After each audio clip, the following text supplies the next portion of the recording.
Olá pessoal, na aula de hoje eu vou falar sobre o intervalo de recuperação, ou comumente chamado de pausa, como ele é mais conhecido. Nessa aula eu vou mostrar como que você pode manipular essa variável estrutural dentro do programa de treinamento, como você deve se atentar a algumas manipulações que são feitas dentro da prescrição do treinamento e como que apenas a manipulação da pausa você consegue mudar vários componentes da carga, onde você pode alterar até 4 componentes da carga, manipulando apenas o intervalo de recuperação. Basicamente, a pausa ela pode ser prescrita de 4 formas, que seria a pausa entre as repetições, entre as séries, entre os exercícios, ou que chamamos também de pausa de supercompensação, que seria entre as sessões de treinamento.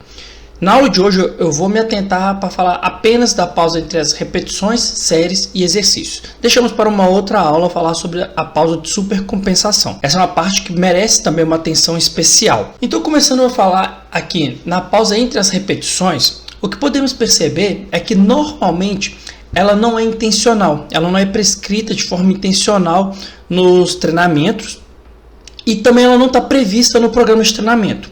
E por que isso ocorre? Se percebemos, no final da fase concêntrica de alguns movimentos, uma grande parte dos indivíduos eles acabam fazendo uma pausa entre as repetições. Vamos dar um exemplo aqui no final da fase concêntrica, num supino ou num agachamento. No caso do supino, quando a pessoa ergue a barra, ela acaba parando um tempo para poder fazer a próxima repetição. O mesmo acontece com o agachamento. A pessoa agacha, quando ela levanta, ela faz uma pequena pausa, às vezes dá uma respirada ali para retornar ao movimento. Isso não está errado. O que acontece é que muitas vezes essa pausa ela não foi prescrita, conforme eu disse anteriormente, ela não foi prevista no programa de treinamento. E isso também pode ocorrer em alguns exercícios na fase excêntrica do movimento, no final da fase excêntrica, que é o exemplo da rosca bíceps, ou do tríceps na polia, que é quando a pessoa também, na hora que ela vai fazer a flexão de cotovelo ali, quando ela estende o braço, ela acaba parando um pouquinho para dar aquela respirada, tentar recuperar um pouco o gás e realizar uma nova repetição. A mesma coisa com o tríceps. A pessoa estende o cotovelo, no retorno dele, no caso estou falando aqui do tríceps na polia, ela acaba fazendo essa pausa. Que isso vai acabar alterando algumas questões, alguns controles no treinamento e o profissional às vezes não está atento a isso. Você pode prescrever a pausa até na hora de você prescrever a cadência do movimento. Numa outra aula eu vou abordar sobre cadência de movimento e vocês vão entender melhor como que vai prescrever essa pausa entre as repetições na cadência do movimento. Uma outra forma de prescrever a pausa seria entre as séries e os exercícios. Essa já é mais frequente nos programas de treino, apesar que entre as séries está mais frequente e eu vejo poucas vezes alguém prescrevendo a pausa entre os exercícios. O que seria a pausa entre as séries? É aquela pausa comum. Vou fazer uma série ali de 10 repetições, dou uma pausa e volto a fazer uma nova série. O que eu não vejo acontecendo é que muitas vezes eu posso pedir para o meu aluno, você vai fazer uma pausa de 40 segundos entre as séries, porém de 2 minutos entre um exercício e outro. Porque às vezes eu não quero que ele vá tão fadigado para o próximo exercício. Ou fala assim, eu quero uma pausa de 5 minutos, porque eu quero você inteiro no próximo exercício, ou bem próximo de estar inteiro. Ou não, fala assim, olha, eu quero a pausa de 40 segundos, inclusive entre um exercício e outro, porque eu quero manter esse intervalo de recuperação durante todo o seu treino para esse grupo muscular específico. E essa pausa entre as séries e entre os exercícios, ela pode ser descrita de 2 formas também. Eu posso estar falando da pausa qualitativa. O que seria a pausa qualitativa? É aquela pausa onde a pessoa tem um intervalo de recuperação autossugerido. O que é um intervalo de recuperação autossugerido? Ela decide quando que ela está pronta para realizar uma nova série. Ela acaba uma série, por exemplo, do agachamento. Ela percebendo que o corpo dela, que ela aguenta fazer uma nova série, ela pode voltar para a série. O que acontece é que isso não é muito aconselhável fazer com indivíduos iniciantes. Porque o indivíduo iniciante ele pode acabar dando uma pausa muito longa, ou o que acontece muitas vezes ele dá uma pausa muito curta. Porque ele se sente recuperado fisicamente, ele não está mais ofegante, por exemplo, saiu de um agachamento e saiu ofegante. Aí ele não está mais ofegante e ele acredita que já pode voltar a fazer. Quando ele volta a fazer a série, ele não estava realmente recuperado. Então ele acaba parando o exercício antes da repetição prevista no treinamento, certo? Então, a pausa qualitativa a gente tem que saber muito bem com quem eu vou trabalhar essa pausa. Você pode sim trabalhar ela, falar, olha, você vai fazer uma série, quando você se sentir confortável, você volta. Antigamente, os atletas, ali na época do Arnold, eles usavam muito a pausa qualitativa, porque a literatura ainda não tinha essa clareza sobre as pausas. Então, o que acontecia? O cara fazia a série, ele ficava ofegante, hiperventilando.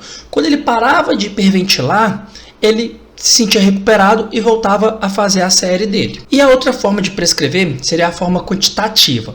Essa forma ela já é mais sugerida pela literatura, que seria os intervalos de recuperações determinados por tempo, que é quando eu vou determinar se a pessoa vai dar 30 segundos, 1 minuto, 2 minutos, sabendo que dessa forma eu posso mudar a característica do meu treinamento, tornar ele ali um treinamento com predominância metabólica ou um treinamento com predominância tensional.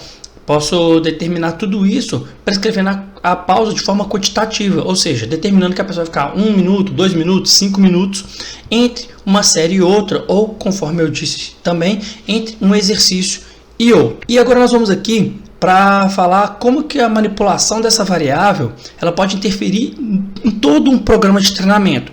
E que se você não controlar tanto ela durante as repetições ou durante a sua série, né, entre as séries, como é que isso pode estar afetando todo um treinamento e você está esperando algumas respostas oriundas desse treinamento e a pessoa acabar não adquirindo essas respostas. Vamos imaginar uma situação hipotética aqui. Vamos pegar um exercício supino, onde eu teria a pessoa para fazer 4 séries de 10 RM. Imagina que ela tem um peso total aí de 60 kg, seria ali 20 kg cada lado na barra, mais uma barra de 20 kg. E vou dar ela uma pausa de 120 segundos e uma duração de 6 segundos, ou seja, ela vai ter uma duração de 60 segundos, né? Uma vez que ela tem 6 segundos para fazer a repetição e ela vai fazer 10 repetições, então ela teria uma duração de 60 segundos totais.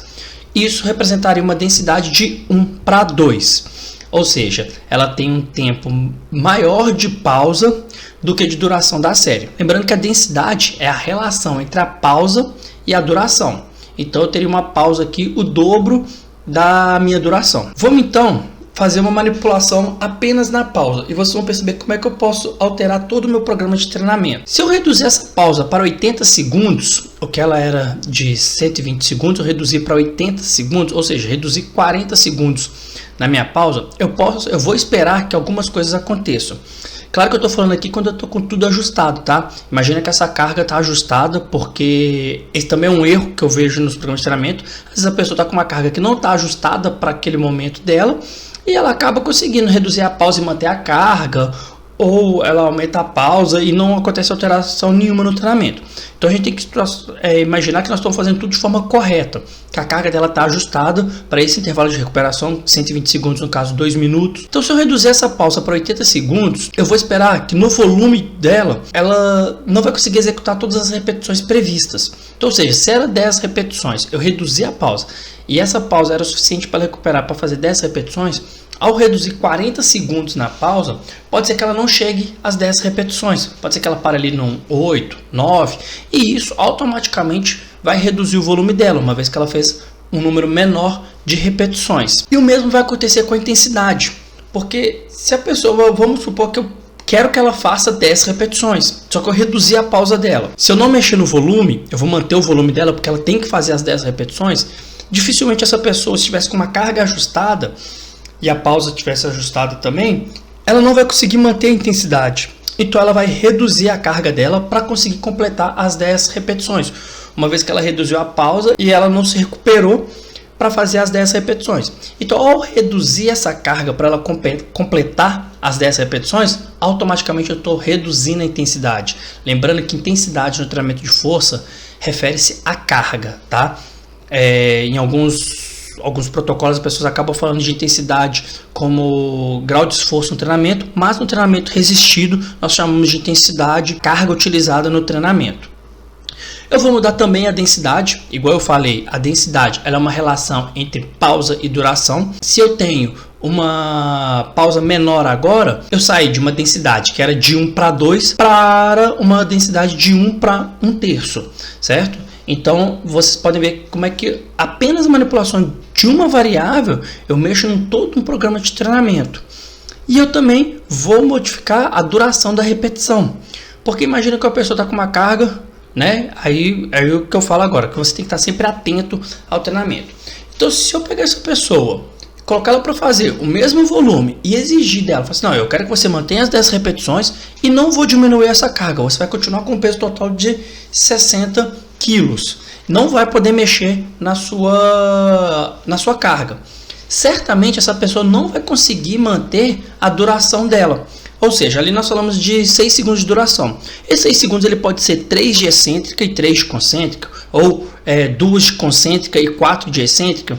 Então certamente ela vai ter que acelerar o movimento, né? Ela vai tentar, para completar essas repetições, principalmente quando ela estiver aproximando das 10 repetições, porque às vezes na primeira, na segunda repetição, ela consiga manter a duração, fazendo tudo de forma correta, uma vez que o volume e a intensidade não modificaram. Mas aí na hora que começa a aproximar de 6, 7, 8, principalmente 8, 9, 10 repetições, ela não vai manter a duração dela. Eu modificando apenas a pausa, que eu reduzi apenas a pausa, vocês puderam perceber, eu acabo interferindo em 4 dos 5 componentes da carga. Só faltou aqui o componente da carga frequência. Mas se eu pensar na pausa de supercompensação, eu também manipulo a frequência. Porque às vezes eu vou dar um treinamento para a pessoa de forma que ela vai voltar a treinar só 2, 3 dias depois. Então a pausa de supercompensação manipula também o componente da carga frequência. Então é isso que eu queria deixar bem claro para vocês.